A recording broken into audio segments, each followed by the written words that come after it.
मेरे प्यारे देशवासियों, आप सभी को नमस्कार। कोटि कोटि नमस्कार।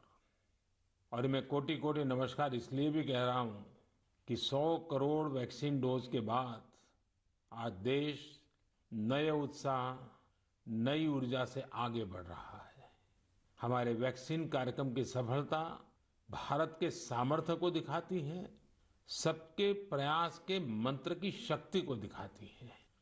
साथियों, 100 करोड़ वैक्सीन डोज का आंकड़ा बहुत बड़ा जरूर है, लेकिन इससे लाखों छोटी छोटी प्रेरक और गर्व से भर देने वाली अनेक अनुभव, अनेक उदाहरण जुड़े हुए हैं। बहुत सारे लोग पत्र लिखकर मुझसे पूछ रहे हैं कि वैक्सीन की शुरुआत के साथ ही कैसे मुझे यह विश्वास हो गया था कि इस अभियान को इतनी बड़ी सफलता मिलेगी।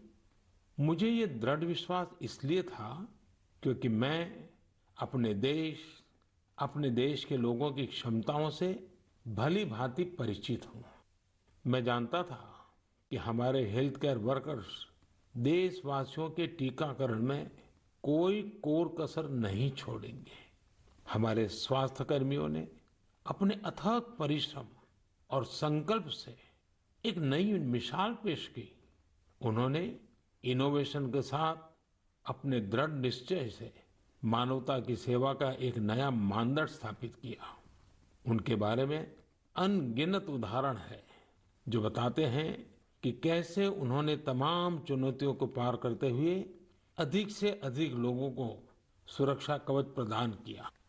हमने कई बार अखबारों में पढ़ा है, बाहर भी सुना है कि इस काम को करने के लिए हमारे इन लोगों ने कितनी मेहनत की है। एक से बढ़कर एक अनेक प्रेरक उदाहरण हमारे सामने है। मैं आज मन की बात के श्रोताओं को उत्तराखंड के बागेश्वर की एक ऐसी ही एक हेल्थ वर्कर पूनम नौटियाल जी से मिलवाना चाहता हूँ। साथियों, ये बागेश्वर उत्तराखंड की उस धरती से है जिस उत्तराखंड ने 100% पहला डोज लगाने का काम पूरा कर दिया है। उत्तराखंड सरकार भी इसके लिए अभिनंदन की अधिकारी है, क्योंकि बहुत दुर्गम क्षेत्र है, कठिन क्षेत्र है। वैसे ही हिमाचल ने भी ऐसी कठिनाइयों में 100% डोज का काम कर लिया है। मुझे बताया गया है कि पूनम जी ने अपने क्षेत्र के लोगों के वैक्सीनेशन के लिए दिन रात मेहनत की है। पूनम जी नमस्ते। सर प्रणाम। पूनम जी, अपने बारे में बताइए जरा देश के श्रोताओं को। सर मैं पूनम नौटियाल हूँ। सर मैं उत्तराखंड के बागेश्वर डिस्ट्रिक्ट में चामी कोराली सेंटर में कार्यरत हूँ। सर मैं एक एएनएम हूँ। पूनम जी, मेरा सौभाग्य है, मुझे बागेश्वर आने का अवसर मिला था। वो एक प्रकार से तीर्थ क्षेत्र रहा है, तो वहाँ पुरातन मंदिर वगैरह भी मैं बहुत प्रभावित हुआ था कि उस सदियों पहले कैसे लोगों ने काम किया होगा। हाँ जी सर। पूनम जी, क्या आपने अपने क्षेत्र के सभी लोगों का वैक्सीनेशन करवा लिया है? हाँ जी सर, सभी लोगों का हो चुका है। आपको किसी प्रकार की दिक्कत का भी सामना करना पड़ा क्या? हाँ जी सर। सर हम लोग जैसे बारिश होती थी वहाँ पे और रोड ब्लॉक हो जाती थी सर। नदी पार करके गए हैं सर हम लोग ना। और सर घर घर गए हैं, जैसे एनएचसीवीसी के अंतर्गत हम लोग घर घर गए हैं जो लोग सेंटर में नहीं आ सकते थे, जैसे बुजुर्ग लोग और दिव्यांग लोग, गर्भवती महिलाएं, धात्री महिलाएं, ये लोग सर। लेकिन वहाँ तो पहाड़ों पर घर भी बहुत दूर दूर होते हैं, जी तो एक दिन में कितना कर पाते थे आप? सर, किलोमीटर के हिसाब से 10 किलोमीटर, कभी 8 किलोमीटर। खैर, ये जो तराई में रहने वाले लोग हैं उनको ये समझ नहीं आएगा कि 8-10 किलोमीटर क्या होता है। मुझे मालूम है पहाड़ के 8-10 किलोमीटर मतलब पूरा दिन चला जाता है। हाँ जी। लेकिन एक दिन में, क्योंकि ये बड़ा मेहनत का काम है और वैक्सीनेशन का सारा सामान उठा करके जाना, आपके साथ कोई सहायक रहते थे कि नहीं? हाँ जी, टीम मेंबर हम लोग 5 लोग रहते सर ना। हाँ।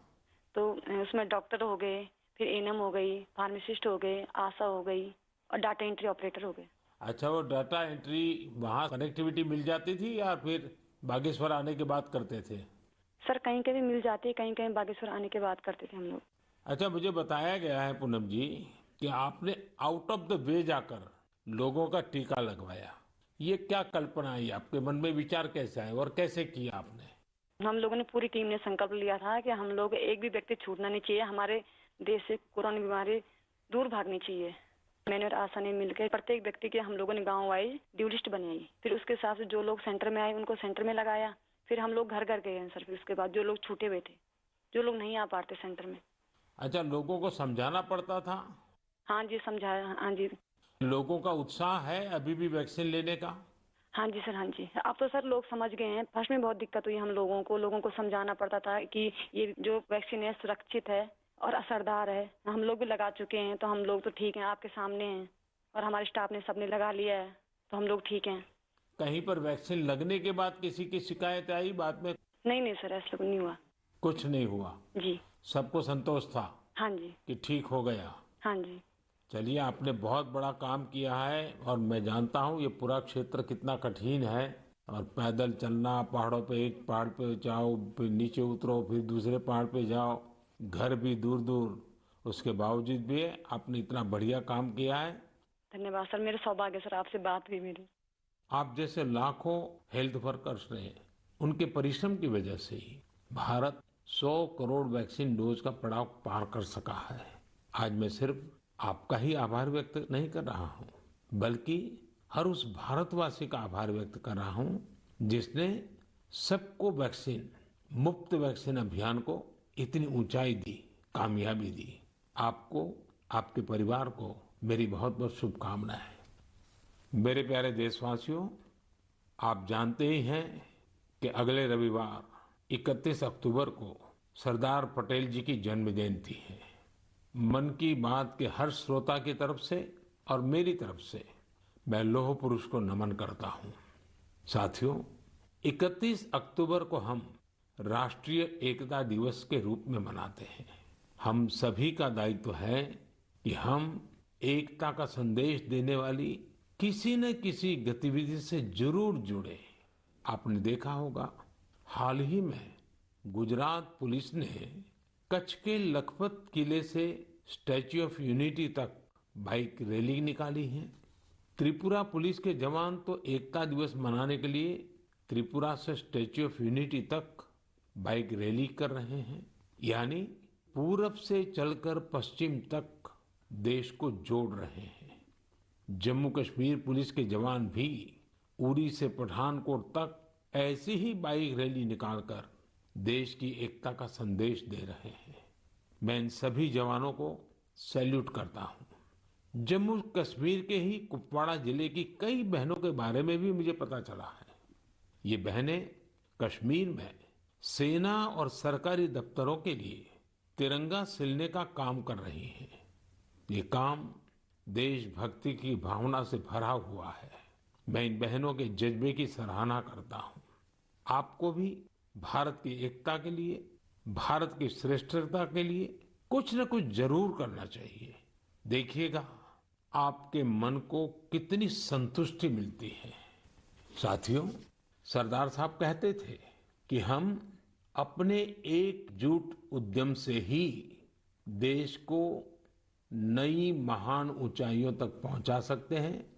अगर हम में एकता नहीं हुई तो हम खुद को नई नई विपदाओं में फंसा देंगे। यानी राष्ट्रीय एकता है तो ऊंचाई है, विकास है। हम सरदार पटेल जी के जीवन से, उनके विचारों से बहुत कुछ सीख सकते हैं।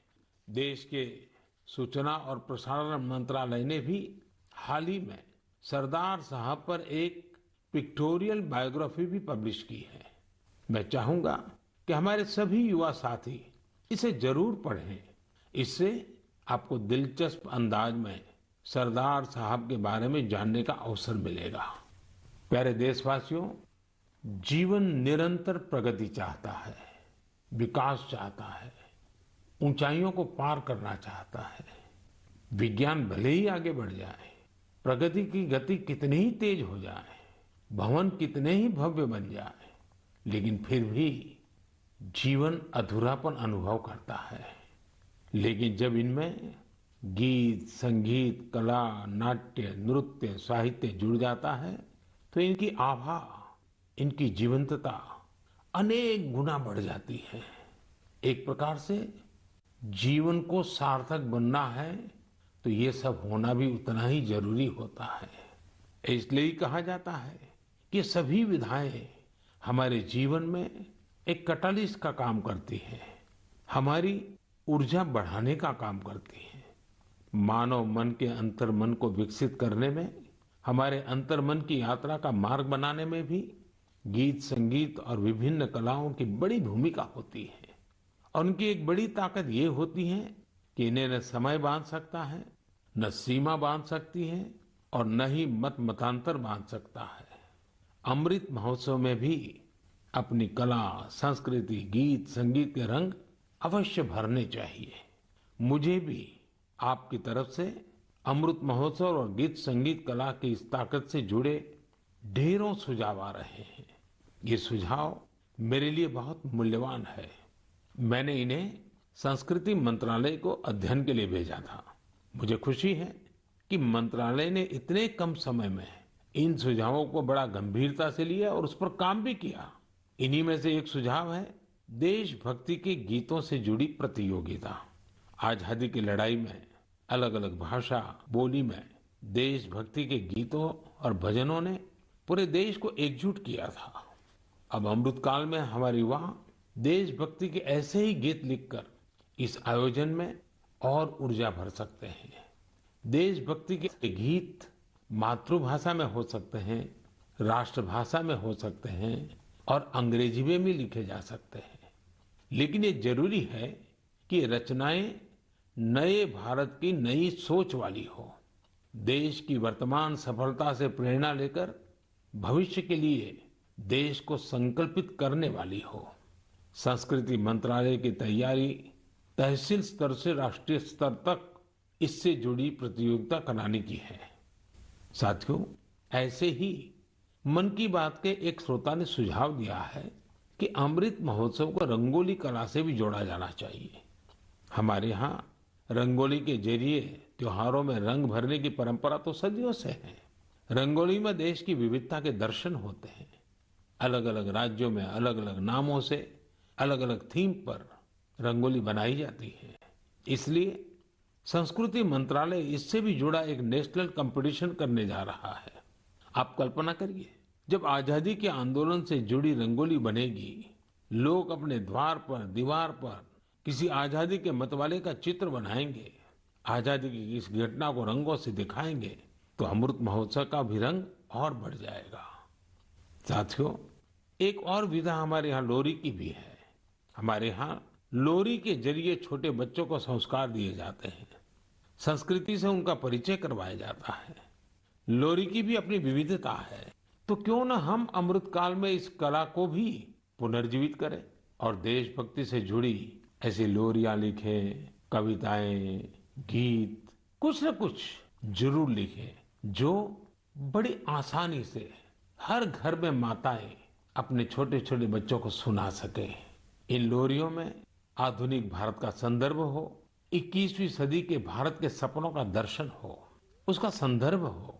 आप सब श्रोताओं के सुझाव के बाद मंत्रालय ने इससे जुड़ी प्रतियोगिता भी कराने का निर्णय लिया है। साथियों, ये तीनों प्रतियोगिताएं 31 अक्टूबर को सरदार साहब की जयंती से शुरू होने जा रही हैं।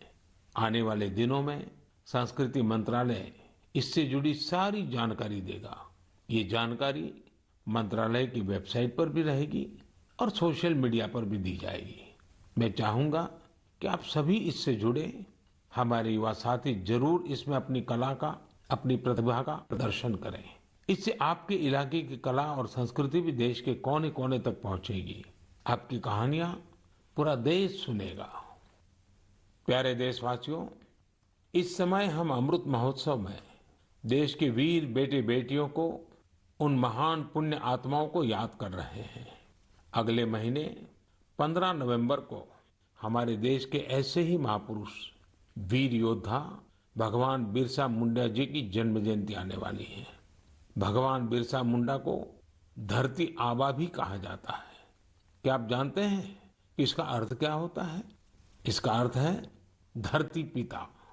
भगवान बिरसा मुंडा ने जिस तरह अपनी संस्कृति, अपने जंगल, अपनी जमीन की रक्षा के लिए संघर्ष किया, वो धरती आबा ही कर सकते थे।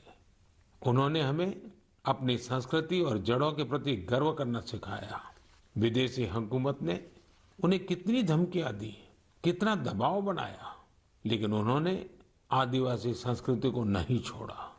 प्रकृति और पर्यावरण से अगर हमें प्रेम करना सीखना है तो उसके लिए भी धरती आबा भगवान बिरसा मुंडा हमारी बहुत बड़ी प्रेरणा है। उन्होंने विदेशी शासन के हर उस नीति का पुरजोर विरोध किया जो पर्यावरण को नुकसान पहुंचाने वाली थी।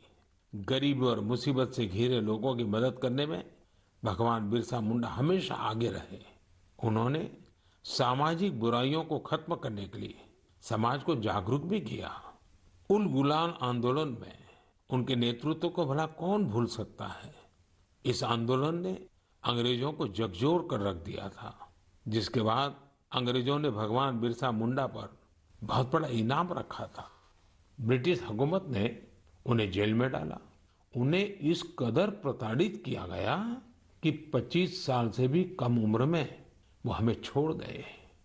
वो हमें छोड़कर गए, लेकिन केवल शरीर से। जनमानस में तो भगवान बिरसा मुंडा हमेशा हमेशा के लिए रचे बसे हुए हैं। लोगों के लिए उनका जीवन एक प्रेरणा शक्ति बना हुआ है। आज भी उनके साहस और वीरता से भरे लोकगीत और कहानियां भारत के मध्य इलाके में बेहद लोकप्रिय हैं। मैं धरती आबा बिरसा मुंडा को नमन करता हूं और युवाओं से आग्रह करता हूं कि उनके बारे में और पढ़ें। भारत के स्वतंत्रता संग्राम में हमारे आदिवासी समूह के विशिष्ट योगदान के बारे में आप जितना जानेंगे उतनी ही गौरव की अनुभूति होगी। मेरे प्यारे देशवासियों, आज 24 अक्टूबर को यूएन डे यानी संयुक्त राष्ट्र दिवस मनाया जाता है।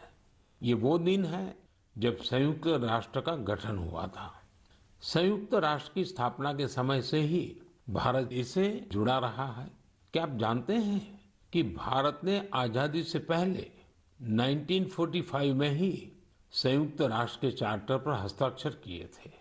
संयुक्त राष्ट्र से जुड़ा एक अनोखा पहलू ये है कि संयुक्त राष्ट्र का प्रभाव और उसकी शक्ति बढ़ाने में भारत की नारी शक्ति ने बड़ी भूमिका निभाई है। 1947-48 में जब यूएन ह्यूमन राइट्स का यूनिवर्सल डिक्लेरेशन तैयार हो रहा था तो उस डिक्लेरेशन में लिखा जा रहा था all men are created equal, लेकिन भारत के एक डेलीगेट ने इस पर आपत्ति जताई और फिर यूनिवर्सल डिक्लेरेशन में लिखा गया all human beings are created equal. ये बात जेंडर इक्वलिटी की भारत की सदियों पुरानी परंपरा के अनुरूप थी। क्या आप जानते हैं कि श्रीमती हंसा मेहता वो डेलीगेट थी जिनकी वजह से ये संभव हो पाया। उसी दौरान एक अन्य डेलीगेट श्रीमती लक्ष्मी मेनन ने जेंडर इक्वलिटी के मुद्दे पर जोरदार तरीके से अपनी बात रखी थी। यही नहीं, 1953 में श्रीमती विजया लक्ष्मी पंडित यूएन जनरल असेंबली की पहली महिला प्रेसिडेंट भी बनी थी। साथियों, हम उस भूमि के लोग हैं जो ये विश्वास करते हैं, जो ये प्रार्थना करते हैं, ओम द्यौ शांति ही, अंतरिक्षम शांति ही, पृथ्वी शांति, आपः शांति, औषधय शांति, वनस्पतय शांति, विश्वे देवा शांति, ब्रह्म शांति, सर्वम शांति, शांति एव शांति, सामा शांति रेधि, ओम शांति शांति शांति। भारत ने सदैव विश्व शांति के लिए काम किया है। हमें इस बात का गर्व है कि भारत 1950 के दशक से लगातार संयुक्त राष्ट्र शांति मिशन का हिस्सा रहा है। गरीबी हटाने, क्लाइमेट चेंज और श्रमिकों से संबंधित मुद्दों के समाधान में भी भारत अग्रणी भूमिका निभा रहा है। इसके अलावा योग और आयुष को लोकप्रिय बनाने के लिए भारत WHO यानी वर्ल्ड हेल्थ ऑर्गेनाइजेशन के साथ मिलकर काम कर रहा है। मार्च 2021 में WHO ने घोषणा की थी कि भारत में पारंपरिक चिकित्सा के लिए एक ग्लोबल सेंटर स्थापित किया जाएगा। साथियों, संयुक्त राष्ट्र के बारे में बात करते हुए आज मुझे अटल जी के शब्द भी याद आ रहे हैं। 1977 में उन्होंने संयुक्त राष्ट्र को हिंदी में संबोधित कर इतिहास रच दिया था। आज मैं मन की बात के श्रोताओं को अटल जी के उस संबोधन का एक अंश सुनाना चाहता हूँ। सुनिए अटल जी की ओजस्वी आवाज। यहाँ मैं राष्ट्रों की सत्ता और महत्ता के बारे में नहीं सोच रहा हूं। आम आदमी की प्रतिष्ठा और प्रगति मेरे लिए कहीं अधिक महत्व रखती है। अंततः हमारी सफलताएं और असफलताएं केवल एक ही मापदंड से नापी जानी चाहिए कि क्या हम पूरे मानव समाज, वस्तुतः हर नर नारी और बालक के लिए न्याय और गरिमा की आश्वस्ति देने में प्रयत्नशील हैं। साथियों, अटल जी की ये बातें हमें आज भी दिशा दिखाती हैं। इस धरती को एक बेहतर और सुरक्षित प्लेनेट बनाने में भारत का योगदान विश्व भर के लिए बहुत बड़ी प्रेरणा है। मेरे प्यारे देशवासियों, अभी कुछ दिन पहले ही 21 अक्टूबर को हमने पुलिस स्मृति दिवस मनाया है। पुलिस के जिन साथियों ने देश सेवा में अपने प्राण न्योछावर किए हैं, इस दिन हम उन्हें विशेष तौर पर याद करते हैं। मैं आज अपने इन पुलिस कर्मियों के साथ ही उनके परिवारों को भी याद करना चाहूंगा। परिवार के सहयोग और त्याग के बिना पुलिस जैसी कठिन सेवा बहुत मुश्किल है। पुलिस सेवा से जुड़ी एक और बात जो मैं मन की बात के श्रोताओं को बताना चाहता हूँ। पहले धारणा बन गई थी कि सेना और पुलिस जैसी सेवा केवल पुरुषों के लिए ही होती है, लेकिन आज ऐसा नहीं है। Bureau of police research and development के आंकड़े बताते हैं कि पिछले कुछ वर्षों में महिला पुलिस कर्मियों की संख्या डबल हो गई है, दोगुनी हो गई है। 2014 में जहां इनकी संख्या 1,05,000 के करीब थी, वहीं 2020 तक इसमें 2 गुने से भी ज्यादा की बढ़ोतरी हुई है और ये संख्या अब 2,15,000 तक पहुंच गई है। यहाँ तक कि सेंट्रल आर्म पुलिस फोर्सेस में भी पिछले 7 सालों में महिलाओं की संख्या लगभग दोगुनी हुई है। और मैं केवल संख्या की बात नहीं करता, आज देश की बेटियां कठिन से कठिन ड्यूटी भी पूरी ताकत और हौसले से कर रही हैं। उदाहरण के लिए कई बेटियां अभी सबसे कठिन मानी जाने वाली ट्रेनिंग में से एक स्पेशलाइज्ड जंगल वॉरफेयर कमांडोज की ट्रेनिंग ले रही हैं। ये हमारी कोबरा बटालियन का हिस्सा बनेगी। साथियों, आज हम एयरपोर्ट जाते हैं, मेट्रो स्टेशन जाते हैं या सरकारी दफ्तरों को देखते हैं। सीआईएसएफ की जांबाज महिलाएं हर संवेदनशील जगह की सुरक्षा करते दिखाई देती हैं। इसका सबसे सकारात्मक असर हमारे पुलिस बल के साथ साथ समाज के मनोबल पर भी पड़ रहा है। महिला सुरक्षा कर्मियों की मौजूदगी से लोगों में, विशेषकर महिलाओं में, सहज ही एक विश्वास पैदा होता है। वे उनसे स्वाभाविक रूप से खुद को जुड़ा महसूस करती हैं। महिलाओं की संवेदनशीलता की वजह से भी लोग उन पर ज्यादा भरोसा करते हैं। हमारी ये महिला पुलिसकर्मी देश की लाखों और बेटियों के लिए भी रोल मॉडल बन रही है। मैं महिला पुलिसकर्मियों से अनुरोध करना चाहूंगा कि वे स्कूलों के खुलने के बाद अपने क्षेत्रों के स्कूलों में विजिट करें, वहां बच्चियों से बात करें। मुझे विश्वास है कि इस बातचीत से हमारी नई पीढ़ी को एक नई दिशा मिलेगी। यही नहीं, इससे पुलिस पर जनता का विश्वास भी बढ़ेगा। मैं आशा करता हूं कि आगे और भी ज्यादा संख्या में महिलाएं पुलिस सेवा में शामिल होगी, हमारे देश की न्यू एज पॉलिसिंग को लीड करेगी। मेरे प्यारे देशवासियों, बीते कुछ वर्षों में हमारे देश में आधुनिक टेक्नोलॉजी का इस्तेमाल जिस तेजी से बढ़ा है, उस पर अक्सर मुझे मन की बात के श्रोता अपनी बातें लिखते रहते हैं।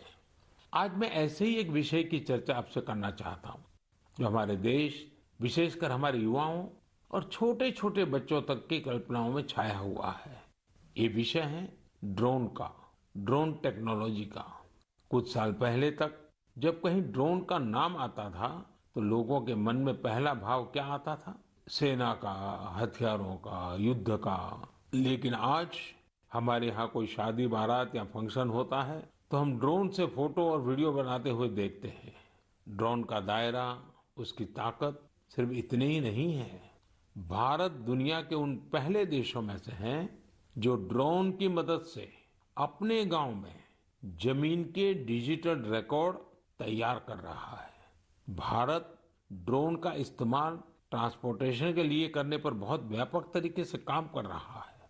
चाहे गांव में खेतीबाड़ी हो या घर पर सामान की डिलीवरी हो, आपातकाल में मदद पहुंचानी हो या कानून व्यवस्था की निगरानी हो, बहुत समय नहीं है जब हम देखेंगे कि ड्रोन हमारी इन सब जरूरतों के लिए तैनात होंगे। इनमें से ज्यादातर की तो शुरुआत भी हो चुकी है।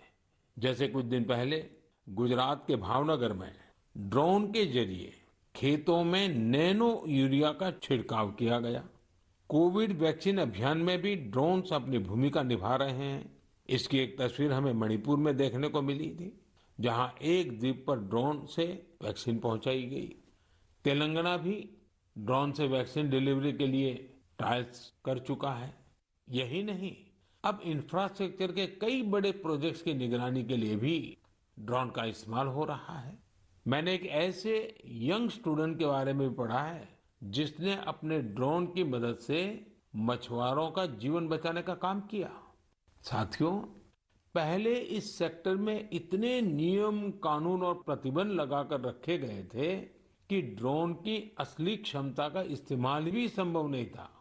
जिस टेक्नोलॉजी को अवसर के तौर पर देखा जाना चाहिए था, उसे संकट के तौर पर देखा गया। अगर आपको किसी भी काम के लिए ड्रोन उड़ाना है तो लाइसेंस और परमिशन का इतना झंझट होता था कि लोग ड्रोन के नाम से ही तौबा कर लेते थे। हमने तय किया कि इस माइंडसेट को बदला जाए और नए ट्रेंड्स को अपनाया जाए। इसलिए इस साल 25 अगस्त को देश एक नई ड्रोन नीति लेकर आया। ये नीति ड्रोन से जुड़े वर्तमान और भविष्य की संभावनाओं के हिसाब से बनाई गई है। इसमें अब न बहुत सारे फॉर्म्स के चक्कर में पड़ना होगा, न ही पहले जितनी फीस देनी पड़ेगी। मुझे आपको बताते हुए खुशी हो रही है कि नई ड्रोन पॉलिसी आने के बाद कई ड्रोन स्टार्टअप्स में विदेशी और देशी निवेशकों ने निवेश किया है। कई कंपनियां मैन्युफैक्चरिंग यूनिट्स भी लगा रही हैं। आर्मी, नेवी और एयरफोर्स ने भारतीय ड्रोन कंपनियों को 500 करोड़ रुपए से ज्यादा के ऑर्डर भी दिए हैं। और ये तो अभी शुरुआत है। हमें यही नहीं रुकना है। हमें ड्रोन टेक्नोलॉजी में अग्रणी देश बनना है। इसके लिए सरकार हर संभव कदम उठा रही है। मैं देश के युवाओं से भी कहूंगा कि आप ड्रोन पॉलिसी के बाद बने अवसरों का लाभ उठाने के बारे में जरूर सोचें, आगे आएं। मेरे प्यारे देशवासियों, यूपी के मेरठ से मन की बात के एक श्रोता श्रीमती प्रभा शुक्ला ने मुझे स्वच्छता से जुड़ा एक पत्र भेजा है। उन्होंने लिखा है कि भारत में त्योहारों पर हम सभी स्वच्छता को सेलिब्रेट करते हैं। वैसे ही अगर हम स्वच्छता को हर दिन की आदत बना लें तो पूरा देश स्वच्छ हो जाएगा। मुझे प्रभा जी की बात बहुत पसंद आई। वाकई जहाँ सफाई है वहाँ स्वास्थ्य है, जहाँ स्वास्थ्य है वहाँ सामर्थ्य है, और जहाँ सामर्थ्य है वहाँ समृद्धि है। इसलिए तो देश स्वच्छ भारत अभियान पर इतना जोर दे रहा है। साथियों, मुझे रांची से सटे एक गांव सपारोम नया सराय, वहां के बारे में जानकर बहुत अच्छा लगा। इस गांव में एक तालाब हुआ करता था, लेकिन लोग इस तालाब वाली जगह को खुले में शौच के लिए इस्तेमाल करने लगे थे। स्वच्छ भारत अभियान के तहत जब सबके घर में शौचालय बन गया तो गांव वालों ने सोचा कि क्यों न गांव को स्वच्छ करने के साथ साथ सुंदर बनाया जाए। फिर क्या था, सबने मिलकर तालाब वाली जगह पर पार्क बना दिया। आज वो जगह लोगों के लिए, बच्चों के लिए एक सार्वजनिक स्थान बन गई है। इससे पूरे गांव के जीवन में बहुत बड़ा बदलाव आया है। मैं आपको छत्तीसगढ़ के देऊर गांव की महिलाओं के बारे में भी बताना चाहता हूँ। यहाँ की महिलाएं एक स्वयं सहायता समूह चलाती हैं और मिलजुल कर गांव के चौक चौराहों, सड़कों और मंदिरों की सफाई करती हैं। साथियों, यूपी के गाजियाबाद के रामवीर तंवर जी को लोग पॉन्डमैन के नाम से जानते हैं। रामवीर जी तो मैकेनिकल इंजीनियरिंग की पढ़ाई करने के बाद नौकरी कर रहे थे, लेकिन उनके मन में स्वच्छता की ऐसी अलग जगी कि वो नौकरी छोड़कर तालाबों की सफाई में जुट गए। रामवीर जी अब तक कितने ही तालाबों की सफाई करके उन्हें पुनर्जीवित कर चुके हैं। साथियों, स्वच्छता के प्रयास तभी पूरी तरह सफल होते हैं जब हर नागरिक स्वच्छता को अपनी जिम्मेदारी समझे। अभी दीपावली पर हम सब अपनी घर की साफ सफाई में तो जुटने ही वाले हैं, लेकिन इस दौरान हमें ध्यान रखना है कि हमारे घर के साथ हमारा आस पड़ोस भी साफ रहे। ऐसा नहीं होना चाहिए कि हम अपना घर तो साफ करें, लेकिन हमारे घर की गंदगी हमारे घर के बाहर हमारी सड़कों पर पहुंच जाए। और हाँ, मैं जब स्वच्छता की बात करता हूं तब कृपा करके सिंगल यूज प्लास्टिक से मुक्ति की बात हमें कभी भी भूलना नहीं है। तो आइए हम संकल्प लें कि स्वच्छ भारत अभियान के उत्साह को कम नहीं होने देंगे। हम सब मिलकर अपने देश को पूरी तरह स्वच्छ बनाएंगे और स्वच्छ रखेंगे। मेरे प्यारे देशवासियों, अक्टूबर का पूरा महीना ही त्योहारों के रंगों में रंगा रहा है और अब से कुछ दिन बाद दिवाली तो आ ही रही है।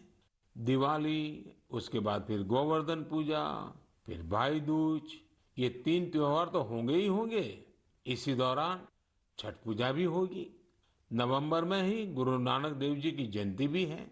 इतने त्योहार एक साथ होते हैं तो उनकी तैयारियां भी काफी पहले से शुरू हो जाती हैं। आप सब भी अभी से खरीदारी का प्लान करने लगे होंगे, लेकिन आपको याद है ना, खरीदारी मतलब वोकल फॉर लोकल। आप लोकल खरीदेंगे तो आपका त्योहार भी रोशन होगा और किसी गरीब भाई बहन, किसी कारीगर, किसी बुनकर के घर में भी रोशनी आएगी। मुझे पूरा भरोसा है जो मुहिम हम सब ने मिलकर शुरू की है, इस बार त्योहारों में और भी मजबूत होगी। आप अपने यहाँ के जो लोकल प्रोडक्ट्स खरीदें, उनके बारे में सोशल मीडिया पर शेयर भी करें, अपने साथ के लोगों को भी बताएं। अगले महीने हम फिर मिलेंगे और फिर ऐसे ही ढेर सारे विषयों पर बात करेंगे। आप सभी का बहुत बहुत धन्यवाद। नमस्कार।